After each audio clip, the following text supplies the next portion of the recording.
आशा करता हूं आप सब बहुत अच्छे होंगे। मेरा नाम है सिद्धांत अग्निहोत्री। स्टडी आईक्यू पे आपका बहुत बहुत स्वागत है। बराक ओबामा 44वें प्रेसिडेंट जो कि यूएसए के थे, उनकी बायोग्राफी को हम देख रहे हैं। पार्ट 1 ऑलरेडी अपलोड हो चुका है, ये उसका पार्ट 2 है, तो जरूर देखिएगा पार्ट 1। काफी लिबरल लीडर है भैया, नोबेल पीस प्राइज इनको मिल चुका है, ठीक है। तो पार्ट 1 देखिएगा, आपको सब कुछ क्लियर हो जाएगा। वैसे मैं एक रिकैप यहाँ पे भी दूंगा। @e-connect सिद्धांत अग्निहोत्री के नाम से फेसबुक प्रोफाइल, फेसबुक पेज है। यूपी मतलब पीडीएफ्स और हर एक चीज आपको यहाँ पे मिल जाएगी। आप मुझसे क्वेश्चन भी पूछ सकते हैं। साथ ही साथ यूपीएससी की बुक लिस्ट मैंने अपडेट कर दी है, आप मेरी टाइमलाइन को स्क्रॉल कर लीजिए प्लीज। यूपीएससी की अगर हम बात कर रहे हैं तो 22,500 रुपए में स्टडी आईक्यू का comprehensive pre plus mains pen drive course आपके लिए हाजिर है। आज ही अवेल करें और साथ ही साथ आप इन नंबर्स पे कॉल कर सकते हैं, वेबसाइट विजिट कर सकते हैं। हर एग्जाम्स के लिए हमने पेन ड्राइव कोर्स बनाए हैं। तो चलिए आगे बढ़ते हैं। अभी तक हमने क्या देखा था? हमने ये देखा था कि 1961 में बराक हुसैन ओबामा का जन्म होता है। फर्स्ट ब्लैक प्रेसिडेंट है ये यूएसए के। अमेरिका जिसका इतिहास इतना खतरनाक है, स्लेवरी यहां पे चली आ रही है। इब्राहिम लिंकन ने सिविल वॉर लड़ा है स्लेवरी के लिए, ब्लैक वर्सेस व्हाइट्स। उस बीच में एक ऐसे प्रेसिडेंट का आना, हालांकि अब तो काफी न्यूट्रलाइजेशन है, इतना ज्यादा रंगभेदी वहां पे नहीं होता है, लेकिन फिर भी इसको पूरी तरह से नकार नहीं सकते कि अभी भी वहां पे यह व्यवस्था है। और उसमें एक ब्लैक प्रेसिडेंट का आना, ये कमाल की बात है दोस्तों, ठीक है। और ये सिर्फ अमेरिका में ही हो सकता है, हाँ बिल्कुल, ये भी आप जान लीजिए। तो भैया ऐसा है कि हवाई में इनका जन्म होता है, होनोलुलु में इनका जन्म होता है। इनकी माताजी जो है वो व्हाइट होती हैं, एना ड्यूनम नाम होता है, और इनके पिताजी होते हैं ब्लैक, केनिया के होते हैं ये। अब क्या है कि 1964 में ही दोनों का डाइवोर्स हो जाता है, दोनों ही फिर अलग अलग शादी कर लेते हैं। इनकी माताजी इंडोनेशिया के लोलो से शादी करती हैं, तो इंडोनेशिया की कैपिटल है जकार्ता। वहां पे कुछ टाइम के लिए, कुछ सालों के लिए बराक ओबामा और इनकी जो मदर हैं वो शिफ्ट होती हैं। वहीं पे ही शुरू की स्कूलिंग होती है, अच्छे से इंडोनेशियन सीख के वापस आते हैं। अपने नाना नानी क्या रहते हैं, काफी मेहनत करते हैं पढ़ाई में। इसी बीच ये काफी एक्टिव भी हो जाते हैं पॉलिटिक्स में। हार्वर्ड यूनिवर्सिटी जो कि सबसे बेहतरीन लॉ यूनिवर्सिटी होता है, वहां पे इनको एडमिशन मिलता है। उस समय हार्वर्ड यूनिवर्सिटी में जो कंडीशन थी काफी क्रिटिकल थी, काफी वहां पे गर्मा गर्म व्हाइट वर्सेस ब्लैक का माहौल रहता था। और उस बीच में ओबामा का प्रेसिडेंट बनना, वहां पे एक मैगजीन आती थी हार्वर्ड लॉ रिव्यू, उसके एडिटर बने, फिर उसी के प्रेसिडेंट हो गए। तो ये बहुत बड़ी बात थी, नेशनल मीडिया ने ये कवर किया और उस समय ये पता लग गया था कि भैया ये लंबी रेस का घोड़ा है और बहुत दूर तक जाने वाला है। धीमे धीमे बराक ओबामा बढ़ने लगते हैं, पॉलिटिक्स में काफी एक्टिव हो जाते हैं वो। मीनवाइल शिकागो यूनिवर्सिटी में 1992 से लेकर 2004 तक ये लेक्चरार भी होते हैं, वहां पे पढ़ाते भी हैं। और इसी बीच ये सबसे पहले तो इलिनॉय की डिस्ट्रिक्ट में, इलिनॉय की स्टेट से सेनेट चुने जाते हैं। और उसके बाद फिर 2005 में अमेरिका, यूएस में एज अ सेनेटर चुने जाते हैं। देखिए फिर से आपको एक चीज दोहराना चाहूंगा, अमेरिका का कॉन्स्टिट्यूशन जो कि 1789 में बना था, दो में डिवाइडेड है। सबसे पहले क्या है, अपर हाउस जिसको हम कहते हैं सेनेट, दूसरा क्या है, लोअर हाउस जिसको कहते हैं हाउस ऑफ रिप्रेजेंटेटिव। जिस तरह से भारत में राज्यसभा है 30 साल लड़ने की एज है, ऐसे ही अमेरिका में सेनेट है 30 साल लड़ने की एज है। जिस तरह भारत में लोकसभा है 25 साल लड़ने की एज है, वैसे ही वहां पे हाउस ऑफ रिप्रेजेंटेटिव है 25 साल लड़ने की एज है। अब यहां पे मैं आपको बहुत इंपॉर्टेंट चीज बताने वाला हूं, ध्यान से सुनिएगा दोस्तों। एक चीज और बता दूं कि सेनेट में 100 सीटें हैं टोटल, ठीक है, और हाउस ऑफ रिप्रेजेंटेटिव में 435 सीटें हैं। अगर हम अमेरिका की बात करें, भारत की बात करें, तो मैं आपको एक बेहतरीन कंपैरिजन देता हूं। भारत को दुनिया की सबसे बड़ी डेमोक्रेसी बोला जाता है, सबसे बड़ी डेमोक्रेसी है भी वो, ठीक है। 140 करोड़ के आसपास, अभी सेंसस में हो ही जाएंगे हम लोग, 140 करोड़ हो गए हैं। लेकिन अमेरिका को क्यों इतना ज्यादा लिबरल बोला जाता है, अमेरिका क्यों इतना ज्यादा डेवलप्ड है? क्योंकि उसने यह साबित किया है कि वहां पे रूल ऑफ लॉ चलता है। दोस्तों समझिए इस बात को, डेमोक्रेसी क्या है? डेमोक्रेसी इब्राहिम लिंकन ने बताई थी, of the people, by the people, for the people. अपनी गेटिसबर्ग स्पीच में जो उन्होंने एड्रेस किया था बैटल ऑफ गेटिसबर्ग जीतने के बाद, इब्राहिम लिंकन की पूरी बायोग्राफी का मैंने रिव्यू किया है। 2.5 मिनट की वो स्पीच इतनी कमाल की थी, लेकिन उस समय किसी को समझ नहीं आया। कार्टून तक बोल दिया था कि इब्राहिम लिंकन तो कार्टून है, लेकिन आज देश बस गए उस पर। 1945 के बाद कम्युनिज्म वर्सेस डेमोक्रेसी की ये बहस शुरू हो गई। America democracy, Soviet union communist, दोनों ही स्प्रेड करना चाह रहे थे। अब यहां पे क्या है कि अगर अमेरिका की बात करें तो अमेरिका में क्या है, सरकार डरती है लोगों से। वहां पे रियल डेमोक्रेसी की डेफिनेशन आपको देखने को मिलेगी। वहां पे लोग ऑर्डर करते हैं, सरकार सुनती है। जो लोग बोलेंगे वो सरकार करेगी, एज अ सर्वेंट काम करती है वहां पे सरकार। लोगों के आगे कुछ भी नहीं है, वो लोग सुप्रीम है। डेमोक्रेसी में यही बोला गया है। भारत में उल्टा है। फर्ज करिए एग्जाम्पल के तौर पे, अगर कोई गरीब है, सबसे ज्यादा मार गरीबी खाते हैं और भारत में बहुत ज्यादा गरीबी है, ठीक है। अगर कोई गरीब है, वो अगर अपना राइट मांगने, अपना हक मांगने चला जाएगा, चलो यहां से बाहर निकलो, मार के भगाया जाता है दोस्तों से। और ऐसा आपके सामने भी हुआ ही होगा, प्रत्यक्ष रूप से हम देखते हैं। तो हमारे यहां अप्लाइड डेमोक्रेसी नहीं है। यहां कोई भी, चाहे सरकार हो, कोई भी सरकार हो, किसी की भी सरकार हो, वो ऑर्डर देती है, आपको पालन करना पड़ेगा। क्योंकि भारत में वैसे तो मैक्सिमम लोग अवेयर ही नहीं होते हैं, ठीक है। बहुत लोगों को फर्क नहीं पड़ता है और लोग अवेयर नहीं है, और जिसका खामियाजा अल्टीमेटली लोगों को भुगतना ही पड़ता है, ठीक है। वैसे अब तो काफी लोग क्वेश्चन पूछते रहते हैं, 3 धर्म है भैया सिटीजन के, क्वेश्चन पूछिए, टैक्स दीजिए और सारे लॉ का फॉलो करिए। यहां पे सरकार ऑर्डर देती है भारत को, भारत के सिटीजन को, और आपको फॉलो करना है। लेकिन वहां उल्टा है, ठीक है। भारत भले ही डेमोक्रेसी है, लेकिन इस चीज में हम फेल हुए हैं। तो ये चीज हमको थोड़ा सा इसको रिफाइन करने की तो जरूरत है। और वैसे भी हमारा तो वेस्टर्न मॉडल चल ही रहा है तो ये चीज है। तो अब क्या है कि अमेरिका में डेमोक्रेसी है, बहुत तगड़ी तरीके से वहां पे डेमोक्रेसी है, अल्ट्रा मॉडर्न एज है वहां पे। पार्टी भी भैया वहां पे 2 है, बाई पार्टी सिस्टम है। एक है डेमोक्रेटिक पार्टी जो 1828 में आई थी, और दूसरी है रिपब्लिकन जो 1854 में आई थी। ग्रैंड ओल्ड पार्टी भी इसको बोला जाता है। अब डेमोक्रेटिक के हैं बराक ओबामा, ठीक है, यहां से सेनेट है, और सेनेट थे ये, यहां से मतलब प्रेसिडेंट हुए।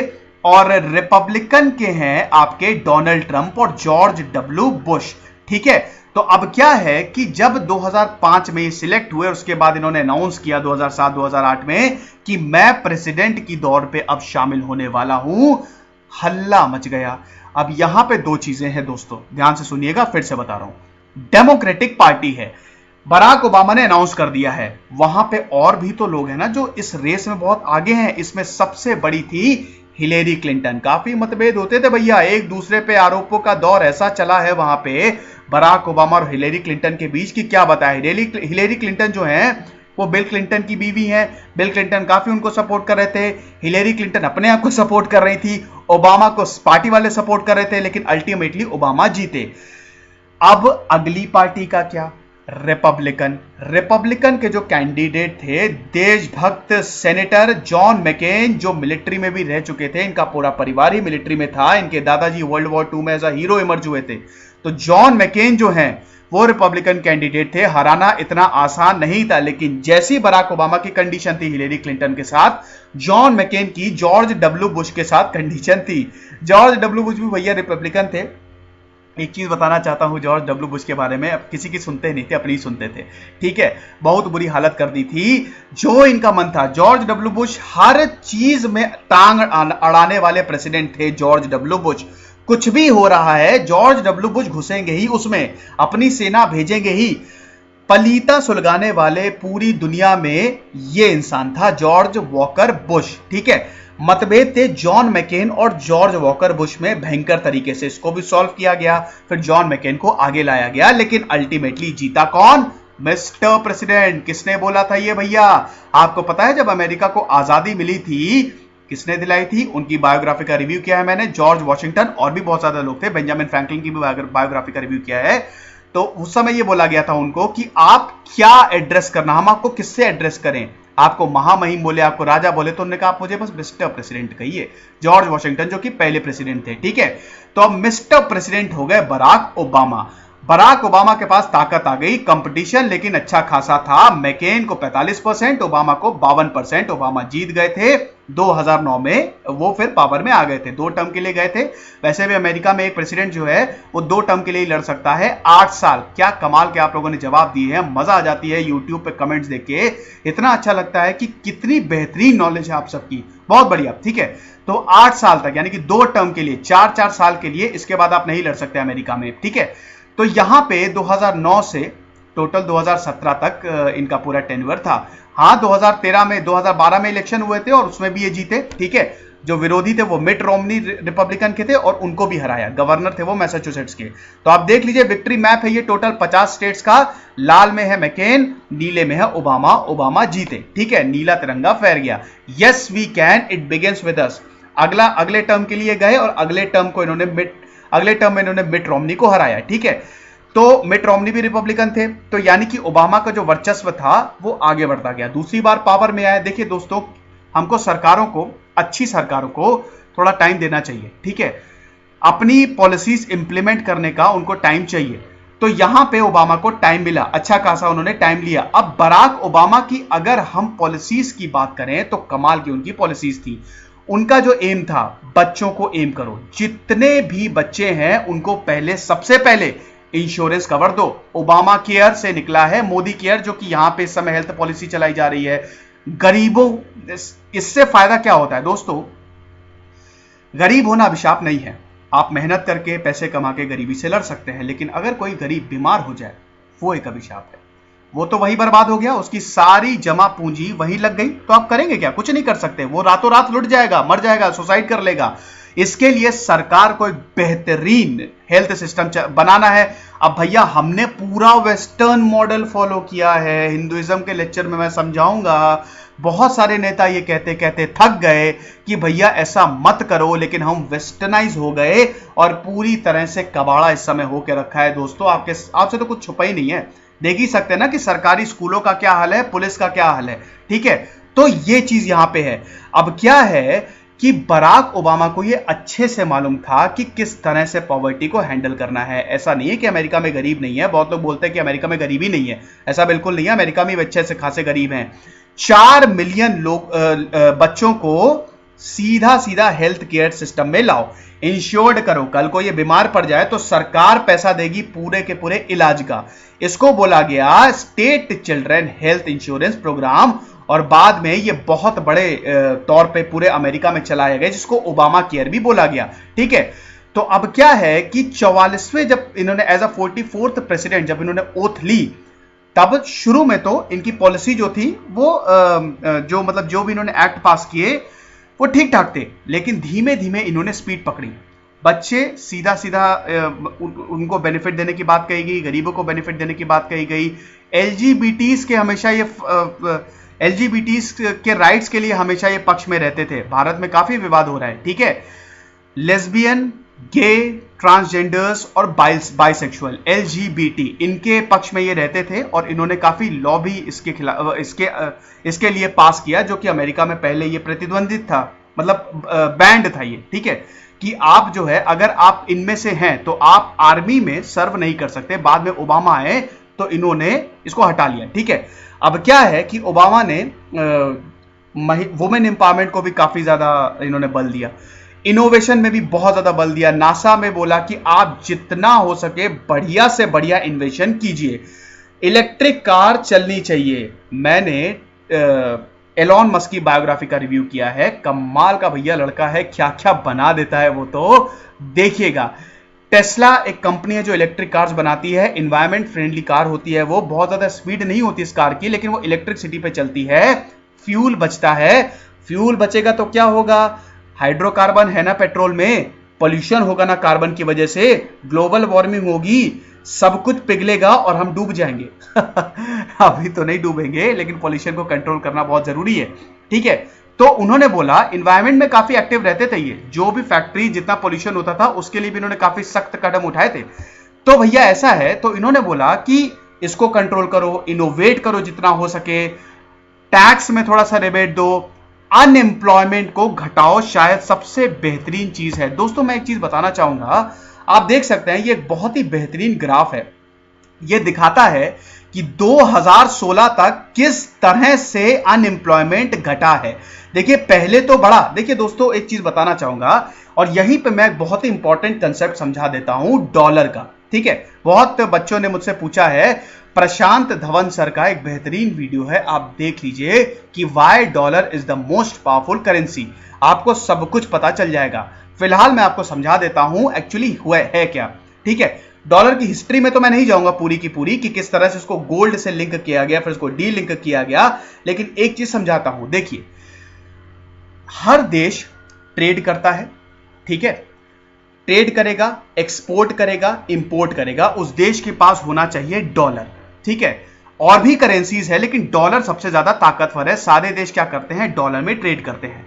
तो भारत में जितना डॉलर आएगा उतना अच्छा है। सारी की सारी बात आती है फॉरेन एक्सचेंज रिजर्व की, कि आपके पास रिजर्व में फॉरेन करेंसीज या फॉरेन एसेट्स कितने हैं भैया, बाहर से जो चीजें आ रही हैं कितने हैं, ठीक है।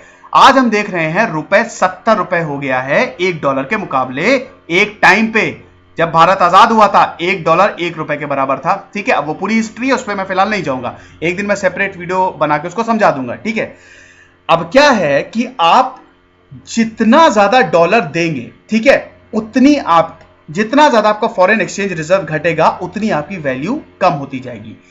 फॉरेन एक्सचेंज अगर रिजर्व घट रहा है तो आपको ज्यादा डॉलर खरीदने पड़ रहे हैं, ठीक है, प्रॉब्लम हो रही है। आप क्या करेंगे, आपका इंपोर्ट बढ़ रहा है, एक्सपोर्ट घट रहा है, तो इसकी वजह से पैसे की कीमत क्या है, ऊपर जा रही है। हालांकि इसमें बहुत सारे फैक्टर्स होते हैं, इसमें इन्फ्लेशन रेट को काउंट किया जाता है, इसमें अनएम्प्लॉयमेंट को देखा जाता है, इसमें बैंक के रेट्स होते हैं, बहुत सारी चीजें होती है, लेकिन सब कुछ अगर हम कंक्लूड करें तो बात आती है आपका फॉरेन एक्सचेंज रिजर्व कितना है। अब इसमें कच्चा तेल बहुत अहम है। देखिए यहां पे मिडिल ईस्ट कंट्री में अगर आप देखें, यमन हो गया, सीरिया हो गया, वहां पे चल रहा है सिविल वॉर। तेल की कीमतें जा रही हैं ऊपर। क्यों तेल की कीमतें ऊपर जा रही हैं, क्योंकि सऊदी अरब और ये जो ओपेक कंट्रीज हैं इस समय तेलों के दाम बढ़ा रही हैं, क्योंकि सऊदी को लड़ना है यमन में सिविल वॉर जिसको अमेरिका सपोर्ट कर रहा है।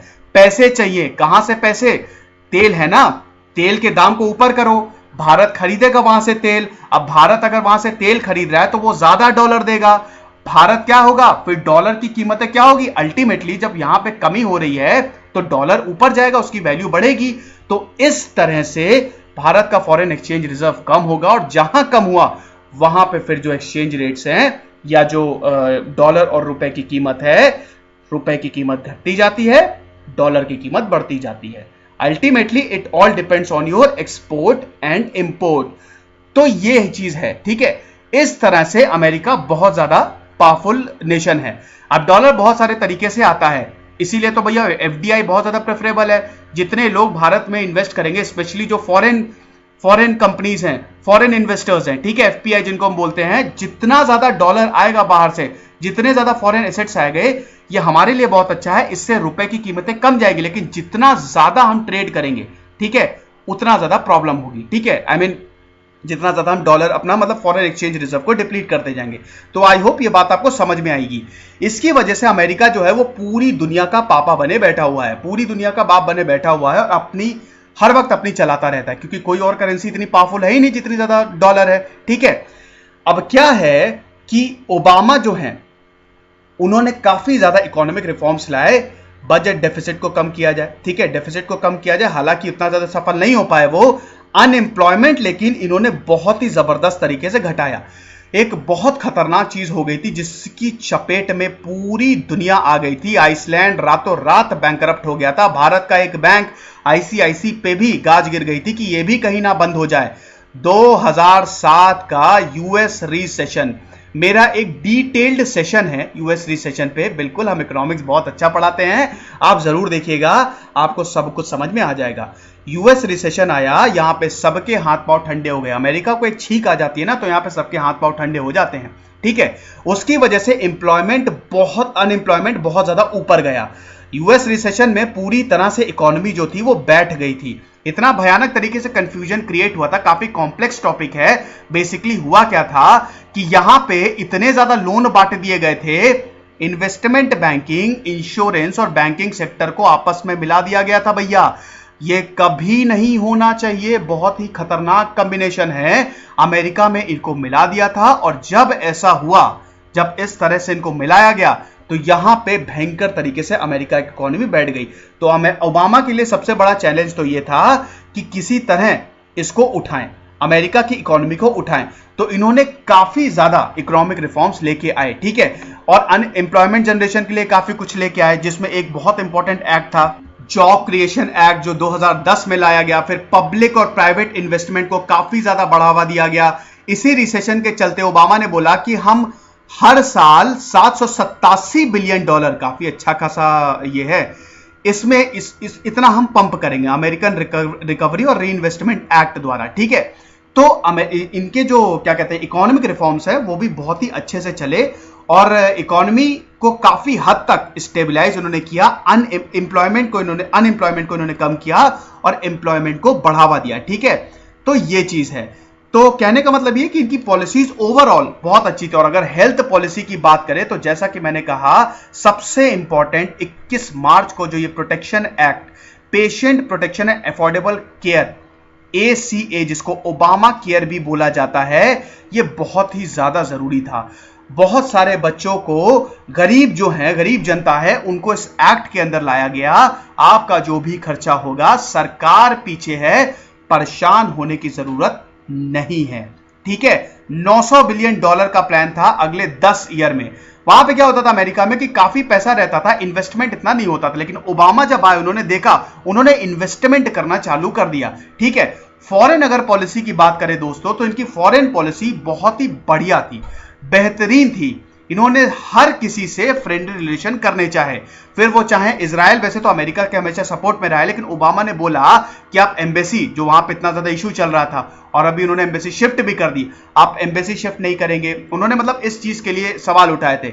दूसरी चीज, क्यूबा से उन्होंने बहुत ही बढ़िया रिलेशन करने की कोशिश की। दोस्तों, क्यूबा और अमेरिका के रिलेशंस किसी से छुपे नहीं है। 1960s और 61 का जो एरा था, लगभग न्यूक्लियर वॉर हो जाती। क्यूबन रेवोल्यूशन पे भी मैंने वीडियो किया है, देखिएगा। चे गुवेरा को, जो बहुत ही इंपॉर्टेंट रेवोल्यूशनरी थे क्यूबा के, CIA ने ही मारा था वहां पे उनको पकड़ के, ठीक है। तो क्यूबा के और USA के जो रिलेशन थे बहुत ज्यादा अच्छे नहीं हैं, लेकिन उसके बावजूद ओबामा ने स्टैंड लिया और कोशिश की कि अच्छे से। दूसरी एक बहुत इंपॉर्टेंट चीज, इनकी रेन में इराक से फोर्सेस बुलाई गई। अफगानिस्तान में इन्होंने बोला कि और ट्रूप्स भेजो, वहां पे बहुत ज्यादा डिस्टेबलाइजिंग कंडीशन थी, आज भी बहुत ज्यादा प्रॉब्लम है। तो अमेरिका के ट्रूप्स तैनात रहते हैं वहां पे ताकि सब कुछ सही हो जाए। जो जॉर्ज डब्ल्यू बुश ने इराक में इन्वेजन किया था कि ये तो यहाँ पे इनका सिविल वॉर चल रहा है और ये पता नहीं कौन कौन से वेपन बना लेंगे, इनके पास न्यूक्लियर वेपन है, इनको खत्म करना है, हम जाके खत्म कर देंगे। तो वहां से बोला कि नहीं, ऐसा कुछ नहीं है, इनका सिविल वॉर है, इनका ही रहने दो। उन्होंने वहां से सेना को वापस बुलाया। तो ये बहुत बड़ी बात थी। सीरियन वॉर में भी इनका बहुत बड़ा रोल था। यहां पे ओबामा ने बोल दिया था कि असाद आप अब हट जाइए, लेकिन क्या बताएं, जो है सो है। वैसे मैं कई बार इसकी बात कर चुका हूं। यहां पे काफी एयर स्ट्राइक्स भी की। इस सिविल वॉर में सीरिया का तो पूरी तरह से कबाड़ा हो चुका है और एयर स्ट्राइक्स भी की ओबामा ने, और यहां पे भी अपने ट्रूप्स भेजे कि ठीक हो कंडीशन किसी भी तरह, ठीक है। तो यानी कि इनकी फॉरेन पॉलिसी बहुत ही बढ़िया थी। और भैया सबसे बेहतरीन चीज उन्होंने की थी, 9/11 का main suspect Osama bin Laden से अल कायदा का लीडर मार गिराया था। कब मारा था, कमेंट बॉक्स में बताइए। एक बेहतरीन मूवी है दोस्तों, जीरो डार्क 30, जरूर देखिएगा। ओसामा बिन लादेन को किस तरह से मारा है पूरा उस मूवी में दिखाया गया है। जबरदस्त मूवी है वो, जरूर देखिएगा, ठीक है। तो ओसामा बिन लादेन को भी इन्हीं की ही रेन में मारा गया था। अब दोस्तों एक चीज मैं अभी बताना चाहूंगा। अभी एक रिपोर्ट आई थी, उसमें यह पता चला कि यमन में सिविल वॉर है, सऊदी अरेबिया वहां पे सपोर्ट कर रहा है, अमेरिका सऊदी अरेबिया को सपोर्ट कर रहा है, अमेरिका का दोस्त है सऊदी अरेबिया। अब क्या है कि यहां पे गुपचुप संधि की गई है अलकायदा से, अमेरिका ने संधि की है अलकायदा से कि भैया आप जो है वहां पे यमन में लड़िए। मेरे पास अब बोलने के लिए शब्द नहीं है, बिल्कुल भी नहीं है। यहां पे अलकायदा ने वही अलकायदा जिसने पूरी तरह से तबाही मचा दी थी। एक तरह से एक टाइम पे अमेरिका टेररिज्म को स्वीकारने को तैयार नहीं था, और जब वर्ल्ड ट्रेड हमला हुआ तब उसने स्वीकारा कि हाँ वाकई ये बहुत बड़ी प्रॉब्लम है। आज उसी अलकायदा से क्या बोलूं मैं, ठीक है। अब पता नहीं, ये गुपचुप है वैसे, अब इसमें कितनी सच्चाई है कितनी नहीं है ये तो भगवान ही जाने, लेकिन जो है सो है। और उसके बाद ईरान की अगर हम बात करें तो सबसे इंपॉर्टेंट भैया, ईरान पे सैंक्शंस लगे हुए थे और उसके बाद सैंक्शंस हटाए। क्या बोला गया, सैंक्शंस मतलब प्रतिद्वंदी। भैया अमेरिका जब सैंक्शंस लगाता है ना तो बड़ा हालत खराब हो जाती है, ठीक है। कोई भी जो देश है कुछ भी इसको नहीं बेचेगा। वैसे हर देश तो नहीं, जो चाहे वो कर सकता है, लेकिन सिंस अमेरिका के काफी सपोर्टर्स हैं तो वो भी वही करते हैं, ठीक है, डॉलर की वजह से। हाँ, अमेरिका सैंक्शंस लगा दिया था, ठीक है। आप कोई वहां पे बिजनेस नहीं होगा। ईरान बिल्कुल अलग थड़क पड़ा था। ओबामा है, उन्होंने इनिशिएट किया joint comprehensive plan of action, जो अभी जिससे ट्रंप इसको भी वापस ले लिया है, ठीक है।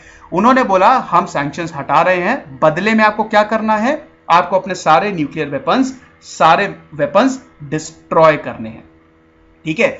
अब इस पे भी स्टडी आईक्यू पे वीडियो अवेलेबल है, इनफैक्ट इस पे काफी वीडियोस अवेलेबल है, और मैंने भी जब डोनाल्ड ट्रंप का रिव्यू किया था बहुत ही अच्छे से मैंने ये टॉपिक समझाया था, तो उसको भी आप देख लीजिएगा, ठीक है। तो joint comprehensive plan of action ये भी इन्होंने इनिशिएट किया था, लेकिन जैसा कि मैंने बोला कि भैया परम पितामी, परम पूजनीय महाज्ञानी डोनाल्ड ट्रंप आए, उन्होंने सब कुछ, सारी ओबामा की पॉलिसी को उल्टा कर दिया, और फाइनली 2017 में वो स्टेप डाउन हुए। अगर वो अगली बार भी जीत जाते, मतलब अगली बार भी लड़ते, तीसरी बार लड़ते, तब भी ओबामा जीते, लेकिन उन्होंने फिर इस प्रेसिडेंसी से इस्तीफा दिया। डोनाल्ड ट्रंप आए चुन के, और अभी आराम से अपना जीवन व्यतीत कर रहे हैं, काफी ट्रैवल करते हैं। ओबामा फाउंडेशन है उनकी, लोगों की हेल्प करते हैं, काफी लोगों को एडवाइस भी देते रहते हैं, डोनाल्ड ट्रंप को भी एडवाइस देते रहते हैं, और अभी अच्छे हैं, 57 साल के हैं इस समय, और बढ़िया से इंडिया भी आए थे अभी। शेयर जरूर करिएगा दोस्तों, और पहला पार्ट दूसरा पार्ट दोनों देखिएगा। तब तक खुश रहिए, पढ़ते रहिए। This is Siddhant Agnihotri signing off. और quick reminder, pen drive course available है, नंबर्स पे कॉल करिए या फिर वेबसाइट विजिट करिए। Thank you so much.